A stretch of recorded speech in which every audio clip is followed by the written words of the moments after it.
Hello students, welcome to my channel. आज मैं इस वीडियो में आपको समझाऊंगी ग्रेड 6 के चैप्टर 6 चेंजेस अराउंड अस। चलिए, और एक पहले वीडियो मैं बना चुकी हूँ जिसमें कि आगे के पेजेस का एक्सप्लेनेशन इंट्रोडक्शन है। तो इस वीडियो से हम स्टार्ट करेंगे पेज नंबर 48 6.2 से। So could there be other ways to bring change. Change लाने का कोई और तरीका होता है। पहले हमने बहुत सारे चेंजेस देखे हैं, कुकिंग के चेंजेस, वेट क्लोथ्स जो होते हैं वो ड्राई हो जाते हैं, कुछ चेंजेस ऐसे होते हैं जो रिवर्सिबल होते हैं और कुछ चेंजेस ऐसे होते हैं जो रिवर्सिबल नहीं होते हैं, उनको हम बोलते हैं नॉन रिवर्सिबल चेंजेस। तो और दूसरे और कुछ ऐसे चेंजेस के बारे में हम डिस्कस करेंगे आज के इस वीडियो में। तो जो लुहार जो होता है वो औजार बनाता है, आपको पता है, डिफरेंट डिफरेंट तरीके के औजार बनाता है। तो उसमें क्या होता है, औजार जो होती है ये जो खेत में यूज होने वाली जो होती है, जो सॉइल को डिग करती है, उसमें यहाँ पे आप देखेंगे कि एक छोटा सा एक गैप रहता है। तो वो गैप से इस डंडी में फिक्स किया जाता है। तो ये कैसे करते हैं, जैसे ये किया है ना वैसे करना होता है। तो इसको करने के लिए क्या चाहिए, एक प्रॉपर्टी होती है, मेटल्स की एक प्रॉपर्टी होती है कि जब हम मेटल्स को हीट करते हैं तो वो एक्सपैंड होता है, और जब हम मेटल को कूल करते हैं तब वो कॉन्ट्रैक्ट होता है।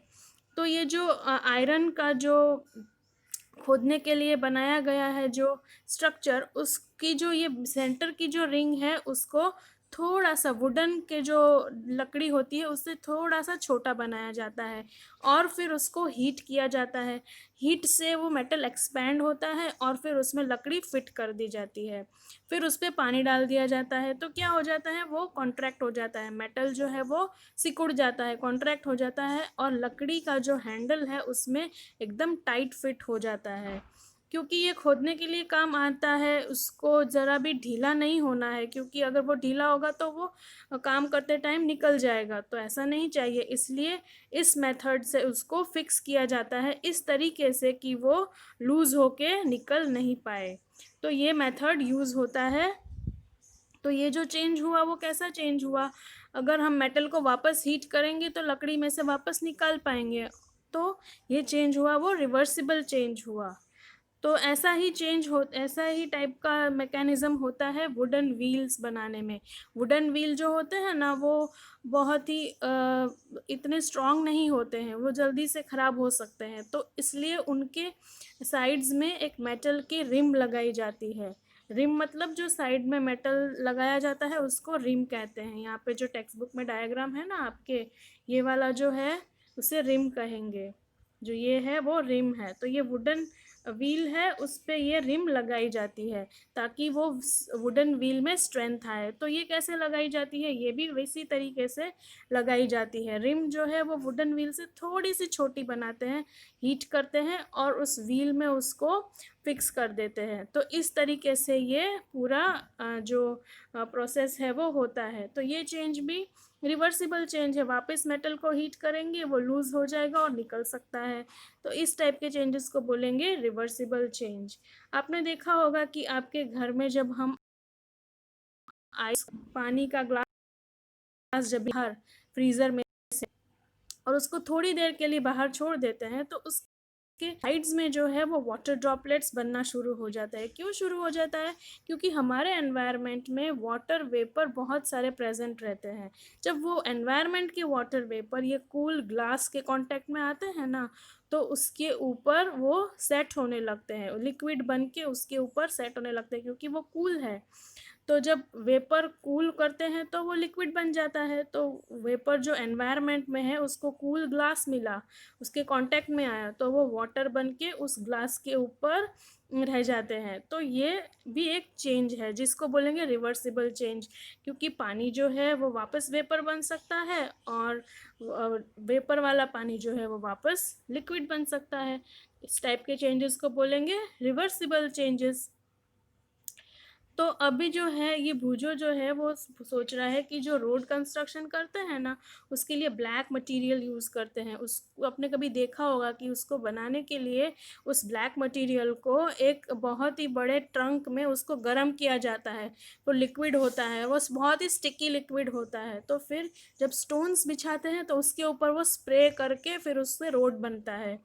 तो वो जो मटेरियल है, क्या वो वापस हम उसको वापस लिक्विड बना पाते हैं? तो वो बहुत डिफ़िकल्ट है, क्योंकि वो बहुत हार्ड हो चुका होता है, तो वो नॉन रिवर्सिबल चेंज में आता है। और ये पहेली जो है उसको ऐसा है कि ब्लैक स्मिथ क्या होता है, जो आयरन के चीज़ों से काम करता है। हमारे घर में बहुत सारी आयरन की चीज़ें होती है, जैसे घर की जाली, घर का दरवाज़ा। कभी कभी किसी के घर में जो जाली होती है वो आयरन की होती है। फेंसिंग जो होती है घर में या सोसाइटी में, वो भी आयरन की होती है। तो वो ब्लैक स्मिथ जो काम करता है वो भी कैसे काम करता है, इसी तरीके से काम करता है। मेटल को हीट करते हैं, वो रेड हॉट हो जाता है मेटल जब, तब उसको जो है वो रेड हॉट मेटल को शेप देते हैं, जो भी शेप चाहिए वो शेप देते हैं। हमको पता है कि आयरन की चीज़ें बहुत सारी हमारे घर में होती है, अलग अलग शेप्स की होती है। जो जालियाँ बनती है उसमें कितनी अलग अलग डिज़ाइन और शेप देते हैं। तो कैसे देते हैं, तो वो मेटल को रेड हॉट गरम करते हैं, फिर उसको शेप देते हैं। तो क्या रिवर्सिबल चेंज है? ऑफ कोर्स रिवर्सिबल चेंज है, क्योंकि वापस अगर हम मेटल को हीट करेंगे तो उसको वापस रीशेप कर पाएंगे। तो ये हुआ रिवर्सिबल चेंज। अब ये कैंडल का देखते हैं, तो कैंडल का कैसे है? तो ये अगर कैंडल आप जलाते हो इस तरीके से, तो क्या हो जाता है, अगर हम सेम कैंडल ले और उसको जलाएं, और तो देखेंगे कि वो जल के उसका धीरे धीरे जो वैक्स है वो मेल्ट हो रहा है, और कैंडल का हाइट भी डिक्रीज हो रहा है। क्यों हाइट डिक्रीज हो रहा है? क्योंकि जो कैंडल का वैक्स जो है ना यहाँ पे, वो मेल्ट होके बर्न हो रहा है, तो इसलिए उसका हाइट भी डिक्रीज हो रहा है, और मेल्ट वैक्स जो है वो भी मेल्ट हो रहा है। तो ये नॉन रिवर्सिबल हुआ, क्योंकि कैंडल जो एक बार बर्न हो गई वो हमें वापस उसी फॉर्म में नहीं मिल सकती। पर जो कैंडल का वैक्स होता है, वो वैक्स हम कलेक्ट करें और उस एक पैन में लेके उसको हीट करें, हीट करेंगे तो वो लिक्विड हो जाएगा। वापस उसका हीट निकाल देंगे, कूल करेंगे तो वो वापस सॉलिड हो जाएगा। तो ये टाइप का जो चेंज है, मेल्टिंग ऑफ मेल्टिंग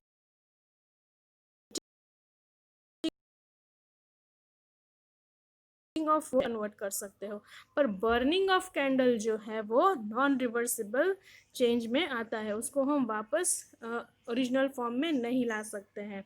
फिर हमारे घर में जो है आपने पूजा करते होंगे, तो तो अगरबत्ती जलाते होंगे जब भी वो गॉड की पूजा करते होंगे, तो अगरबत्ती जो है वो क्या है, वो बहुत ही अच्छी स्मेल देती है। और जब हम उसको बर्न करते हैं, धीरे धीरे धीरे धीरे वो छोटी होती जाती है, और ब्लैक कलर का पाउडर उसमें से निकलने लगता है, और बहुत ही खुशबूदार उसमें से स्मेल आती है। तो ये चेंज कौन सा हुआ? ये चेंज हुआ नॉन रिवर्सिबल चेंज, जिसमें कि अगरबत्ती एक बार जो यूज़ हो गई है वो वापस हमें नहीं मिल सकती। उसकी प्लेजेंट स्मेल पूरे रूम में आ जाती है, पर अगरबत्ती वापस नहीं मिल सकती। इसी तरीके से मैच स्टिक जो है, जिससे हम अगरबत्ती जलाते हैं, वो भी एक बार जल जाती है तो वापस नहीं मिल पाती है।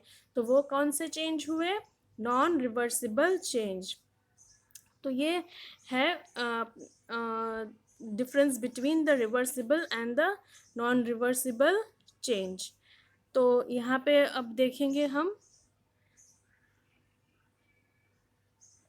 होप आपको ये समझ में आया होगा पूरा reversible and non reversible change. तो इसी पूरी पैराग्राफ में यही है कि जो चेंज रिवर्सिबल थे, और कुछ चेंज थे which can not be reverse, जिसको हम रिवर्स नहीं कर पाते थे। तो हमारे अराउंड जितने भी चेंजेस होते हैं उनको हम दो तरीके से ग्रुप कर सकते हैं। कौन से दो तरीके से ग्रुप कर सकते हैं? एक जो होता है रिवर्सिबल चेंज, और एक जो होता है नॉन रिवर्सिबल चेंज, जिसको हम रिवर्स नहीं कर पाते। और कुछ चेंज ऐसे होते हैं जिसको हम रिवर्स कर पाते हैं। जो ओरिजिनल चीज़ से हमने शुरू की थी वो ओरिजिनल चीज़ हमें वापस मिल सकती है, उसे कहेंगे रिवर्सिबल चेंज। टॉपिक होगा, अगर पसंद आया है तो लाइक करिए, आप नए हैं चैनल पे तो सब्सक्राइब, कोई भी डाउट्स है तो कमेंट करिए। Thank you, thanks for watching.